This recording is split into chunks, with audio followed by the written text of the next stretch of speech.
Magandang araw, bagong Pilipinas. Narito ang Police News Express para sa special edition ng Trillion Peso March na nakalap namin sa oras na ito. Isinagawa ang isang payapang protesta sa Capitol Grounds, Cagayan de Oro City sa pangangasiwa ng PROTEN, katuwang ng iba't ibang ahensya ng pamahalaan. Tampok sa programa ang panalangin, pagninilay at mapayapang pagkilos laban sa katiwalian. Sa mahigpit na seguridad at koordinasyon, matagumpay at matiwasay na natapos ang rally na layuning ipahayag ang paninindigan para sa malinis at tapat na pamahalaan. Ito ang balitang tinutukan ni Patrolwoman Rhea May Sanchez.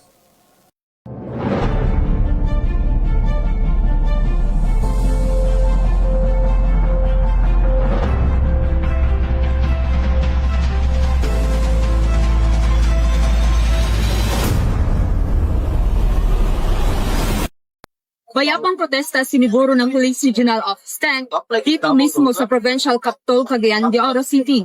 Siniguro ng Police Regional Office 10 ang March Rally ng Archdiocese kontra Korupsyon na payapa sa Provincial Capital, Cagayan de Oro City nitong Setyembre 21, taong kasalukuyan. Nagtulungan ang lahat ng ahensya ng gobyerno tulad ng mga personahe ng Police Regional Office 10, SWAT, Bureau of Fire and Protection, katuwang ang mga force multiplier ng nasabing lungsod. Sa Capitol Grounds, nagkaroon ng panalangin, pagdinilay, at mapayapang programa na nakatuon sa pagkakaisa at paninindigan laban sa katiwalian. Dahil sa masinsinang koordinasyon at presensya ng iba't ibang law enforcement at emergency agencies, natapos ang buong rally ng matiwasay, walang anumang aberya at puno ng diwa ng pagkakaisa. Mula dito sa Cagayan de Oro City, ako ang inyong Police News Network correspondent, Patrolwoman Rhea May Sanchez, alagad ng batas, tagataguyod ng Balitang Pulis.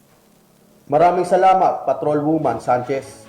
Para sa iba pang napapanahong balitang pampulisya, laging tumutok sa Police News Network, alagad ng batas, tagataguyod ng Balitang Pulis. Ako po si Patrolman Erickson Mayor, nagbabalita para sa Police News Express.